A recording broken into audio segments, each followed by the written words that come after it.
Hey, I'm Kenneth Wajda. I'm a professional photographer here in Colorado. Welcome to another one of my weekly photo chats.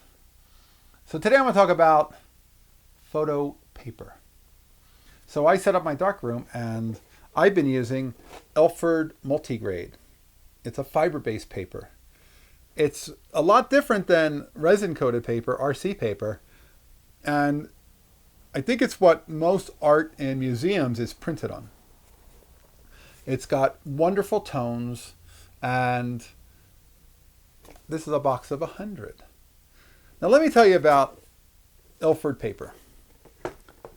So a friend of mine was going to gift her daughter and her son-in-law with a photo of each of them when they were babies, but she wanted to hand color them.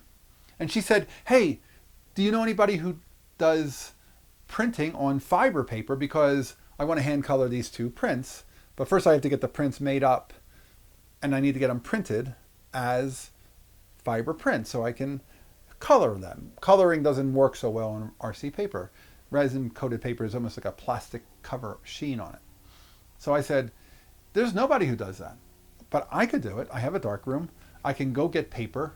I'll just go to the local camera store and I'll buy some fiber paper. And it's like $32 for a pack of 25.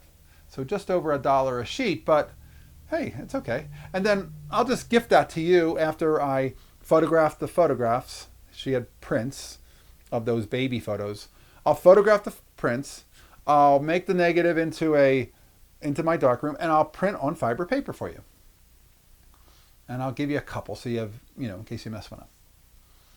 And that all worked out great. And I said, and I'll just have extra paper, so it's completely my gift to you. Don't worry about the paper. And I loved having and being able to print on fiber paper. So there's a store in Denver that sells used and recycled art supplies. And sometimes they have photography gear. And they had a box of 100. Instead of 25 sheets for $32, they had a box of 100 for $15. And they had 5 boxes for $15. So for $75, I end up with 500 sheets of paper. That's a way better way to do it. Is that right? 15, 35, 5, yeah, $75 for 500 sheets of paper. That's a lot more affordable for me. Because I can't always afford to spend $1 a sheet. And back in my darkroom days at the newspaper, we never did test strips. We just tried a print, threw it away, did another one. So we got it right. I still print like that. My friend Mike will say, what, you don't do test strips? And I go, I don't, but I kind of have a sense when I put the negative in, I stop down the lens, I can sort of see how bright it looks on the paper, and I can tell it's about a 7 or 10-second exposure, maybe a little bit of burning on the edges or the brightest parts. Maybe a little dodging on faces as we go. And I have a sense of what it needs to be, and it's usually pretty close. But to get 500 sheets of paper for $75, that was a way that makes it very easy to go out and want to print more. And so I've been printing more. I've been printing more negatives from my Rolleiflex, the 120 film. I'll tell you, when you're using both 120 and 35 millimeter, it's hard to print the 35 when you see the 120 negatives. The negatives are so big and good and easy to work with. Working with 35 feels like the miniature format. It's so small compared to that 120 negative. So I do really like shooting the Rolleiflex and getting a larger negative.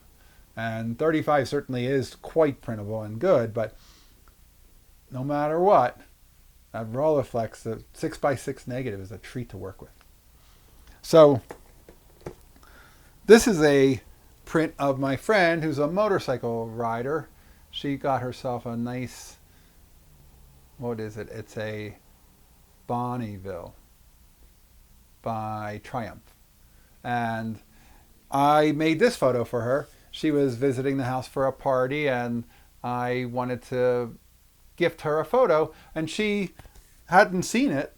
And when she's over next to visit, I'll give it to her in a frame because it's important to put things in frames, sign your work, and give it to them. And that's what I'm able to do because of this paper.